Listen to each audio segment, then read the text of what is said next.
여러분 마음에 차지하고 있는 보물 1호는 무엇입니까? 여러분이 어떤 결정을 하는데 여러분의 결정을 항상 그것이 이끄는 것이 있다면 그것이 여러분 마음의 보물 1호입니다. 여러분이 언제나 늘 그것 중심으로 생각하는 것이 있다면 그것이 보물 1호입니다. 여러분 오늘 말씀을 듣고 예수님이 여러분의 마음에 보배가 되어 있지 않는 분들은 오늘 말씀을 듣고 예수님이 1호 보배가 되는 그런 역사가 있게 되기를 주의 이름으로 축복합니다. 마태복음 13장은 천국 비유장이라고 말합니다. 예수님께서 천국을 우리에게 알려주시고 교훈하시면서 8가지 비유를 통해서 말씀을 하셨습니다. 그런데 오늘 본문 밭에 감춘 보화 비유, 이 비유와 바로 이 뒷절에 나타나는 값비싼 진주 비유, 이 2가지 비유는 동일한 메시지예요. 동일한 메시지를 주시기 위해서 2가지 비유를 말씀하신 거예요. 8가지 비유 중에 2가지를 동일한 비유로 말씀하셨다는 것은 그만큼 이것이 중요하다라는 것을 우리에게 알려주는 것입니다. 본문 말씀을 다시 보도록 하겠습니다. 마태복음 13장 44절입니다. 천국은 마치 밭에 감춘 보화와 같으니 사람이 이를 발견한 후 숨겨두고 기뻐하며 돌아가서 자기의 소유를 다 팔아 그 밭을 사느니라. 아멘. 천국은 마치 밭에 감춘 보화와 같다 라고 예수님께서 천국을 설명을 하고 있습니다. 천국 한번 정리해 봅시다. 천국이 뭐죠? 천국은 하늘나라죠. 하늘나라는 누가 계신 것입니까? 하나님이 계신 것입니다. 우리는 천국 하면 우리가 이 땅에 생명을 다하고 가는 나라라고만 생각하는 경향들이 있습니다. 그렇지 않습니다. 천국은 이 땅에서부터 시작이 됩니다. 왜냐하면 예수 그리스도께서 이 땅에 임하셔서 우리 가운데 계십니다. 그래서 천국은 이 땅에 시작되는데 언제부터 시작이 되느냐? 천국은 우리가 예수님을 믿음으로 영접하는 순간부터 우리는 천국 백성이 되어 천국에 사는 것이 됩니다. 천국을 또 다른 단어로 하나님의 나라라고 성경은 우리에게 말씀하고 있습니다. 더 우리에게 이해가 더 쉬운 말씀입니다. 하나님의 나라는 하나님이 통치하시는 나라라는 것입니다. 우리가 이 땅의 생명을 끝나고 저 천국에 이르렀을 때도 그것은 하나님이 온전히 왕이신 나라이기 때문에 온전한 하나님의 나라가 되는 것이고, 우리가 예수님을 영접하고 이 땅에 살아가는 순간부터 우리는 예수님을 왕으로 모시고 통치자로 모시고 우리는 살아가고 있기 때문에 이 땅에서부터 우리는 하나님의 나라로 사는 것입니다. 예수님께서 마태복음 13장을 통해서 우리에게 천국 비유를 말씀해 주신 것은 거의 우리가 죽어서 가는 천국에 대한 말씀이 아니라 이 땅에서 이루어져 가고 있는 천국, 그 하나님의 나라는 어떤 나라인가, 어떤 성격을 가지고 있는가 하는 것을 우리에게 소개해 주고 있습니다. 천국은 마치 밭에 감춘 보화와 같으니 사람이 이를 발견한 후 숨겨두고 기뻐하며 돌아가서 자기의 소유를 다 팔아 그 밭을 사느니라. 자, 예수님께서 천국은 마치 밭에 감춘 보화와 같다라고 말씀을 하셨는데, 사실은 이 밭에 감춘 보화는 누구를 말하느냐 하면 예수 그리스도를 말합니다. 우리가 천국 백성이 된 것은 보배로운 예수 그리스도를 발견했기 때문입니다. 보배로운 예수 그리스도를 발견하고 그냥 있은 것이 아니고 이 예수 그리스도를 믿었고 믿음으로 예수를 영접했고 영접했기 때문에 예수 그리스도께서 우리 안에 들어오셔서 우리와 함께 거하는 삶, 예수님과 동행하는 삶이 된 사람들을 천국 백성, 하나님의 나라의 백성이라고 말하는 것입니다. 그런 면에서 우리는 최고의 행운 아들입니다. 왜냐하면 하나님께서 우리를 천국 백성으로 불러주셨기 때문입니다. 하나님께서 천국 백성 되기 위해서 예수 그리스도를 이 땅에 보내주셨고 예수 그리스도를 십자가에 달려 돌아가시게 하셔서 내 죄짐을 짊어 돌아가셨기 때문에 우리가 의인이 되었고 천국 백성으로 살 수 있도록 만들어 주셨기 때문입니다. 할렐루야. 그래서 우리는 천국 백성으로 이 땅 가운데 살아갑니다. 여러분 가운데 보배이신 예수 그리스도가 계신데 중요한 것은 뭐냐? 진짜 우리 가운데 예수님을 모시고 살아가는 우리들이 예수님이 우리 속에 보배 1호가 되어 있느냐 하는 것이 중요한 논점이라는 거예요. 여러분 중심에 예수님이 보물 1호이십니까? 사실은 예수님을 제가 제목을 정하면서 보물 1호라고 하는데 굉장히 고심을 했어요. 예수님을 보물이라고 한다. 그런데 그냥 보화라고 했으니까 가장 교훈을 잘 나타내주는 단어라고 해서 제가 오늘 보물 1호라고 붙였던 거죠. 우리 속에 예수님이 가장 보배입니까? 이것이 가장 중요한 예수님의 메시지라는 거예요. 자, 이 비유를 한번 풀어서 상상력을 동원해서 한번 풀어서 말씀해 보도록 하겠습니다. 자, 어떤 가난한 청년이 있었습니다. 열심히 일을 하고 사랑하는 여인을 만나서 결혼을 했습니다. 아이를 낳았습니다. 근데 여전히 가난한 것입니다. 어떻게 해서 작은 집을 하나 마련했는데 정말 살려고 하니까 힘듭니다. 그런데 어느 날 어떤 부잣집에서 밭을 좀 잘 가꾸는 알바 자리가 생겨서 그곳에 가서 면접을 보고 알바 자리에 갔습니다. 그 밭은 얼마 전에 비가 와가지고 좋은 흙들이 다 쓸려 내려가고 자갈들이 그 위에 많이 있는 밭입니다.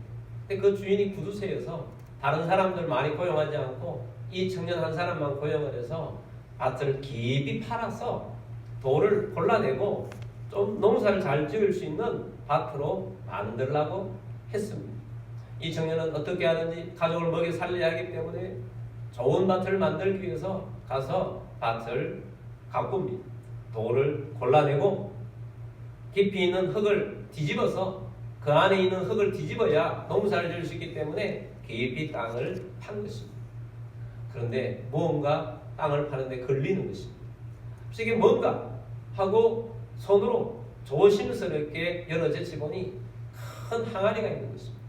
항아리 뚜껑을 열어보니 엄청난 금덩어리들이 그 안에 가득합니다. 근데 그 한 개만 있는 것이 아니고 옆에 하다 보니까 옆에 또 항아리가 있는데 그 항아리 뚜껑을 열어보니까 많은 돈이 있는 것입니다. 그리고 옆에도 항아리가 있는데 너무 많은 것입니다. 그래서 이건 무슨 일인가 하고 뇌가 막 돌아갑니다. 막 희열이 느껴집니다. 그래서 주변을 돌아보면서 아무도 없는 것을 발견하고 조용히 덮습니다. 그리고 그는 어떻게 하겠습니까? 만약에 그 밭에 있는 그것을 그냥 몰래 밤에 가져가면 도둑놈이 되는 것입니다. 그러나 그 밭을 자기 땅으로 소유만 하고 할 수만 있다면 도둑이 아니라 내 밭에 내 물건이다 라고 할 수 있는 것입니다. 고대 사회는 밭에 자기의 귀중한 것들을 많이 숨겨놓았다고 합니다.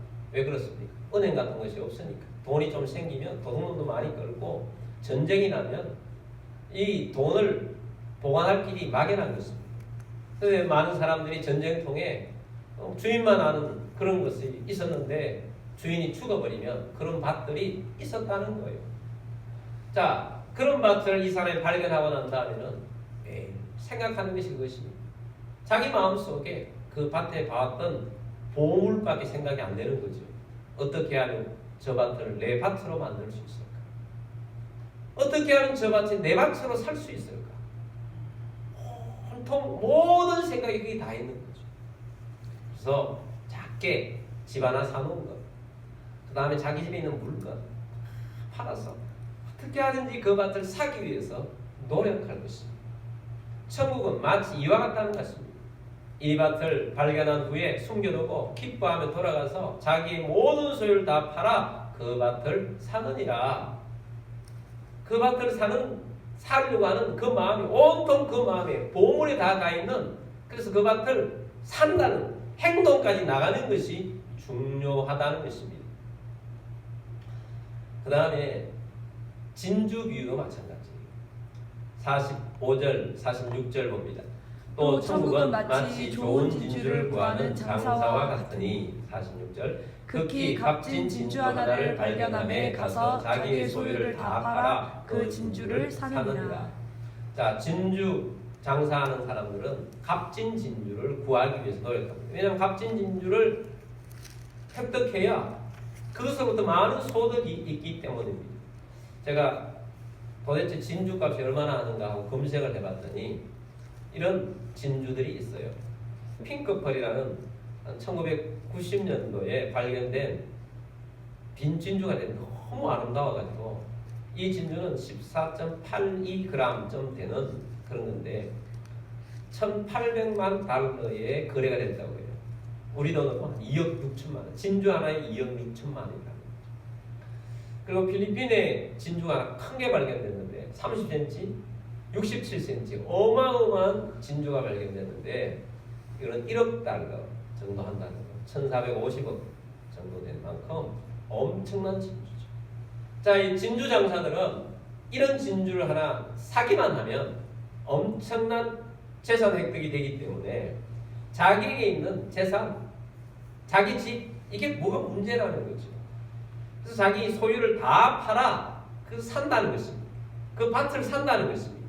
그 밭을 사기만 한다면 집이 문제겠습니까? 자동차가 문제겠습니까? 아니면 다른 집안에 내가 가지고 있는 여러 가지 문제겠습니까? 다 팔아서 살 수만 있다면 그것을 산다라는 거예요. 여러분, 예수님께서 우리에게 말씀하고 싶어하는 중요한 교훈은 뭐냐 하면 너희가 예수님 당시에 수많은 사람들이 예수님을 따라다녔어요. 예수님을 따라다녔는데 너희가 진짜 나를 보배로 여기고 따라다니고 있느냐라는 것입니다. 유대인들에게 있어서 예수님은 구약부터 예언되어 있던 메시아인 것입니다. 예수님은 그리스도로 오신 거예요. 예수님을 따라다니는 사람이 얼마나 많았습니까? 예수님을 따라다니는 사람이 정말 재미있었을 것 같아요. 예수님은 말씀의 권위자예요. 말씀의 능력이 대단해요. 이 세상에 이전까지 없었던 말씀들을 그들에게 전개해 주었어요. 이 세상의 관점이 아니라 하나님의 나라의 관점으로서 말씀을 전개해 주었어요. 이런 산상고운 말씀들을 묵상해 보십시오. 정말 기가 막힌 하나님 나라의 메시지입니다. 내 원수를 사랑하라 아까도 말했는데 이런 메시지는 예수님 외에는 할 수가 없는 그런 메시지들이었던 것입니다. 자, 그런 말씀을 재미있게 듣기 때문에 사람들은 예수님을 따라다녔습니다. 아마 더 재미있는 것은 치유였을 것입니다. 예수님 앞에 안전뱅이가 오면 예수님께서 안전뱅이를 일으켜서 벌떡 일어나고 막 뛰어다니는 겁니다. 얼마나 재밌는 광경입니까? 얼마나 흥분이 되겠어요? 얼마나 좋겠어요? 예수님 앞에 기머리가 와서 귀가 트여져서 다 듣게 되고 예수님 앞에 눈이 뜨여지고 예수님 앞에 입이 벙어리가 뜨여지고 또 간질병 환자가 뛰어다니는 거예요. 이런 것들을 보면서 아, 이분은 메시아가 아닌가, 메시아일 것이다 이렇게 생각하며 매일 따라다니는 것입니다. 예수님 앞에 귀신들이 쫓겨나고 정상이 되는 것입니다. 광인들, 미친 사람들이 무덤 속에 무덤가에서 살고 있었습니다. 예수님 만나고 난 다음 이 사람들이 멀쩡하게 정상적으로 가정생활을 하고 정상적인 모습으로 살아가게 되는 모습들을 다 봅니다. 예수님 메시아이십니다. 이런 메시아를 보면서 사람들이 따라다녔는데 예수님이 그들을 보면서 어떤 마음을 가졌냐면 너희들 참 답답하다. 예수님 너무 답답한 거예요. 너무 답답하다. 오늘 본문이 마태복음 13장인데 11장에 그런 내용으로 예수님께서 말씀을 하고 있어요.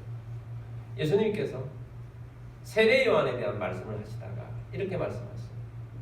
너희가 세례 요한이 있는 그 요단강가에 나가서 광야에 나갔는데 너희가 그것이 왜 나갔느냐?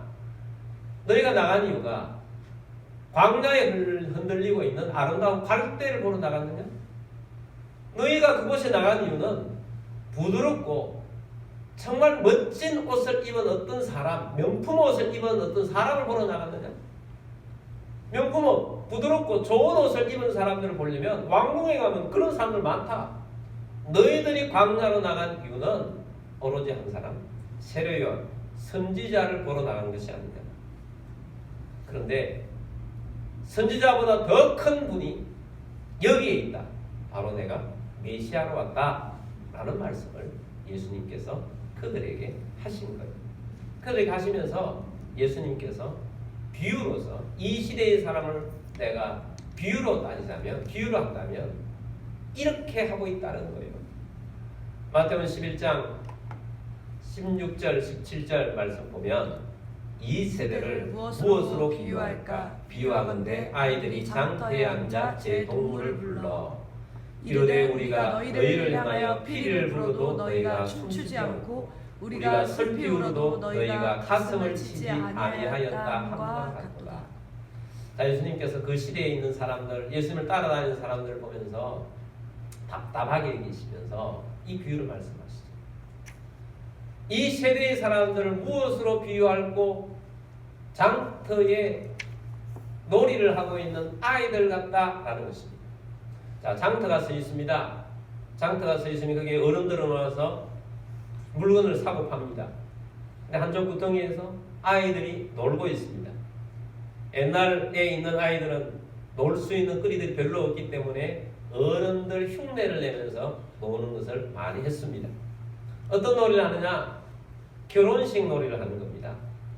결혼식 놀이를 하면서 자, 신랑 신부 입장하세요 하고 옆에 있는 사람 키득키득하고 막 웃고 떠들고 그렇게 합니다. 장난하는 거죠.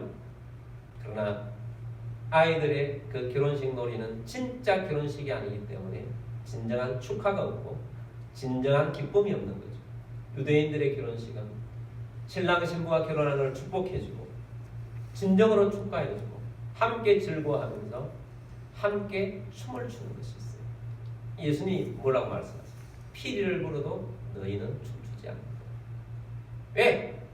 가짜 놀이하는 것 같으니까. 또 하나의 놀이는 장례식 놀이입니다. 장례식을 아이들끼리 합니다. 다 죽었다 엎드려라 아이고 아이고 하면서 막 기득거리고 웃으면서 아이고 아이고 하고 있습니다. 왜 그렇습니까? 아이들의 장례식은 진짜가 아니고 진정한 슬픔이 아니라는 거죠. 진짜 장례식은 울지요. 정말 슬퍼하면 우는 것입니다. 근데 예수님께서 이 세대 사람들이 예수님이 와서도 예수님께 진정한 반응이 아니라는 거예요. 그 시대 사람들이 예수님께 반응하지 않은 게 아니잖아요. 예수는 얼마나 많이 따라다녔습니까? 새벽부터 저녁까지 따라다녔어요. 근데 예수님께서 그들을 보시면서 답답하다는 거예요. 너희는 진짜를 보고 가짜처럼 구경하러 다니는구나. 구경하러 다니는 예수님을 중심에 모시고 진짜로 예수님을 내 마음에 모셔서 살고자 하는 마음이 없다는 거예요. 그러니까 이 사람들이 나중에 뭘 합니까? 분위기가 바꾸니까 예수님을 십자가에 못 박아서서 했던 사람들이 그 사람들이라는 거 아니에요. 예수님을 중심으로 모시지 않았습니까? 가짜들이라는 거예요. 따라다니긴 했는데 가짜라는 거예요. 마치 밭에서 보물을 발견했어요. 덮어두고 갔는데 진짜 같으면 진짜로 이 보물을 자기 걸로 만들려고 한다면 어떻게 해야 합니까? 그 사람처럼 자기의 소유를 다 팔아 그 밭을 자기 것으로 사려고 해야 하는데 그렇게 하지 아니하고 매일 그 밭에 가기는 해요. 구경만 해요. 저 안에 보배 있는데 저 안에 보배 있는데 누가 훔쳐가면 어떡하나. 아침부터 저녁까지 그러고 있다가 다시 집에 가. 아니 어떤 때는 불안해서 밤에 또 와가 보고 있어. 보배를 자기 걸로 만들지 않으려고 하는 거죠. 보배를 자기 걸로 만들 자기 보배로 삼아야 하는데 자기 보배로 삼지 않는 그 시대의 사람들을 향하여서 예수님께서 너무 답답해서 요한계시록 표현하면 뜨겁지도 않고 차지도 않고 미정한 상태로 그들이 있는 모습을 보면서 예수님께서 답답하다 이거예요. 답답하다. 그래서 예수님께서 11장 12절에서 진짜 천국을 발견하는 사람, 보배를 발견하는 사람은 이렇다는 것입니다. 12절입니다. 세례 요한의 때부터 지금까지 천국은 침노를 하나니 침노하는 자는 빼앗느니라.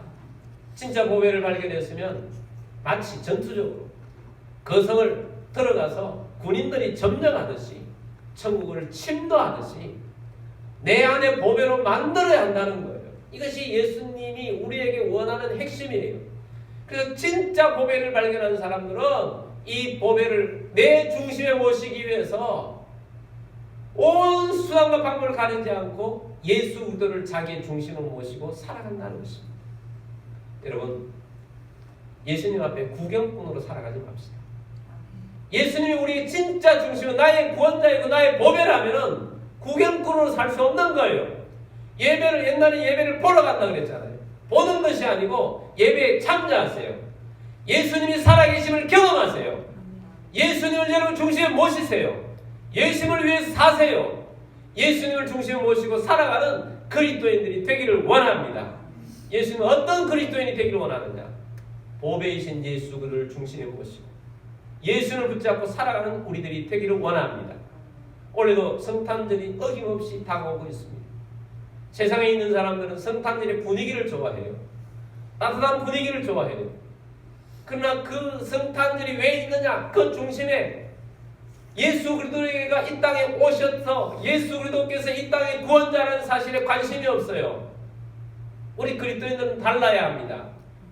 성탄절의 중심은 예수 그리스도이십니다. 예수 그리스도께서 이 땅에 구원을 가져오셨어요. 예수 그리스도께서 온 세상의 평화의 주로 오신 거예요. 예수님께서 우리를 천국 백성 되도록 하기 위하고 우리의 삶을 하나님의 뜻대로 사는 자로 만들기 위해서 이 땅에 오신 것입니다. 예수님을 주로 모신 자로, 예수님을 가짜로, 그 어린아이들처럼 장난하듯이 믿는 자가 아니고 진짜 예수님을 중심에 모시고 살아가는 그리스도인들이 되기를 주의 이름으로 축복합니다. 천국은 침노하는 것이라고 그랬잖아요. 예수님을 중심으로 모신 사람들은 달라요. 예수님 중심에 모신 사람들은 주님께서 정말 하나님이 성경대로 있는 역사들을 보여주십니다. 하나님이 역사들 일하게 하시는 대로 살아가게 하는 것입니다. 성경은 보배로운 주님을 모신 자들로 이야기들로 가득 차 있습니다. 그런 자들은 자기 것을 다 팔아서도 예수님을 자기 중심에 모시고자 하는 거예요. 기생 라합이 하나님에 대한 소문을 들었어요. 이방 땅의 여리고 사람들이 믿는 신들은 가짜인데 이 신은 진짜라는 것을 믿게 된 것입니다. 그래서 어떻게 합니까? 자기와 자기 집안의 모든 생명을 다 걸고 정탐꾼을 보호해 줍니다. 그랬더니 기생 라합은 직업이 기생인데도 불구하고 예수님의 족보장에 들어오는 사람이 되었잖아요. 자기의 모든 걸 걸었잖아요. 룻 있지 않습니까? 룻은 모압 여인입니다.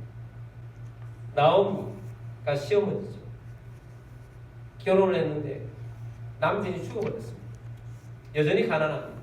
집안이 망한 집안이 되었습니다. 시어머니 나오미가 고향으로 돌아가려고 합니다. 그때 룻이 어떻게 합니까?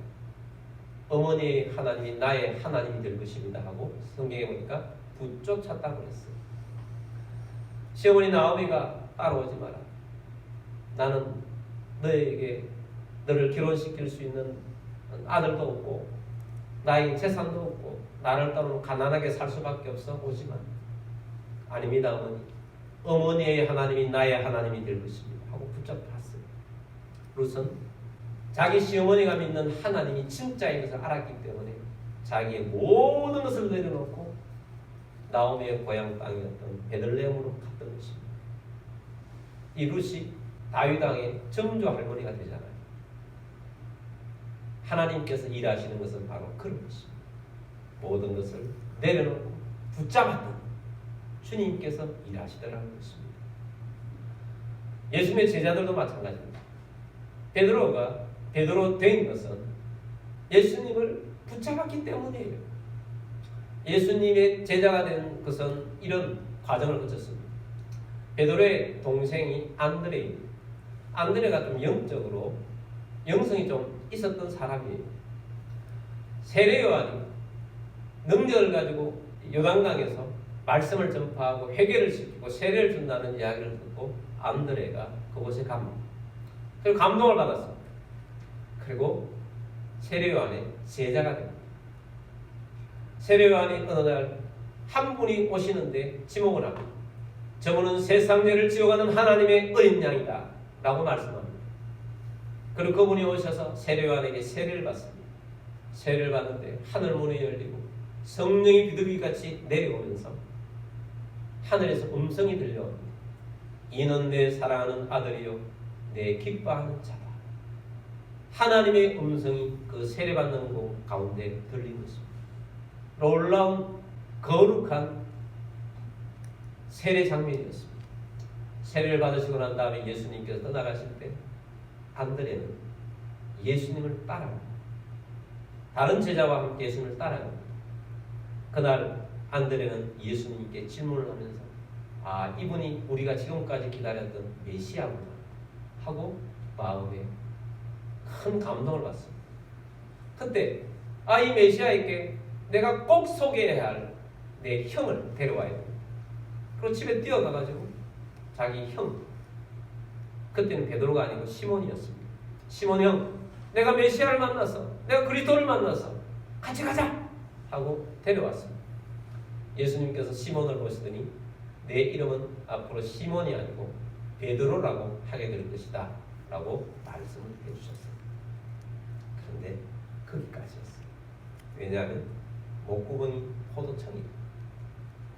다시 그들은 자신의 직업인 고기잡이를 하러 갔던 것입니다. 갈릴리에서 고기잡이를 하는 사람들은 밤을 새워서 거물을 던져 고기를 잡고 낮에 잠을 좀 자고 그랬던 것 같습니다. 아무도 제 추측인데 안드레도 세례 요한이 제자로 있었을 때 밤에는 고기 잡고 낮에 세례 요한이 사회 갈 때 가서 도와주고 그렇게 했지 않았을까라고 생각이 되어집니다. 자, 그날도 밤새도록 고기를 잡으려고 거물을 던졌으나 한 마리도 못 잡고 정말 실망한 마음으로 낙심한 마음으로 거물을 내일을 위해서 씻고 있는 바로 그 순간에 예수님께서 새벽녘에 많은 무리들과 함께 그곳에 나타나셨습니다. 예수님께서 베드로에게 네 배를 조금 띄워라 하고 띄우고 난 다음에 예수님이 그 배 위에 올라가셔서 강단상 모여있는 백성들에게 설교를 했습니다. 설교를 마친 다음에 예수님께서 베드로에게 말씀합니다. 저 깊은 곳에 가서 거물을 던지라. 일반적으로 깊은 곳에 가면 고기가 많이 없습니다. 특별히 밤에는. 베드로의 경험상 그날 밤에도 한 마리도 못 잡았기 때문에 오늘은 너무 피곤한데 그래도 불구하고 예수님의 말씀에 의지하여 내가 거물을 내리리라 하고 가서 깊은 곳에 가서 거물을 내렸더니 단 한 번에 엄청난 고기가 잡혀서 베드로와 안드레의 배뿐만 아니라 옆에 있었던 요한과 야고보의 배까지 불러가지고 함께 가득 채우게 되었습니다. 예수님께서 그들을 초대하셨습니다. 나를 따라오너라. 내가 너희를 사람 낚는 어부가 되게 하리라. 이전에 예수님으로부터 베드로라는 이름을 받았을 때하고는 이제는 예수님을 진짜로 경험하게 된 것입니다. 경험하고 난 다음에 예수님의 초대를 받고 이들은 어떤 반응을 했습니까? 누가복음 5장 11절 말씀입니다. 그들이 베드로를 육지에 두고 모든 것을 버려두고 예수를 따르니라. 할렐루야. 이때로부터 예수님이 진짜 보배가 된 거예요. 예수님 한 분만이면 족합니다. 따르는 자가 된 것입니다. 금방 잡은 고기 이거 예수님 보니까 아무것도 아닌 거예요. 오늘 우리들이 많은 착각을 합니다. 예수님이 내게 버려다준 고기에 집중하는 거예요. 근데 우리는 고기가 문제가 아니고 예수님께 집중해야 해요. 예수님께 집중하면 고기는 얼마든지 다음에도 얼마든지 계속해서 나올 수 있는 것이 예수님의 기적이에요. 여러분 고기에 집중하지 말고 보배이신 예수님께 집중하게 되길 바랍니다. 그래서 우리 마음에 내 보배는 무엇인가? 내가 내 삶에 가장 중요하게 여기는 게 무엇인가? 예수님이어야 예수님이 내게 주신 선물이 가장 중요한 것이 아니고 예수님이 보배여야 합니다. 여러분 그렇지 않다면 오늘 예수님이 보배이게 되기를 주의 이름으로 축복합니다. 예수님 보배이어야 합니다. 예수님을 위해서 사는 우리들이 되기를 원합니다. 예수님께서는 우리에게 우리의 보배가 되길 원하시는 거죠. 여러분의 심령에 예수님이 1호 보물, 1호 보배가 다 되기를 주의 이름으로 축복합니다.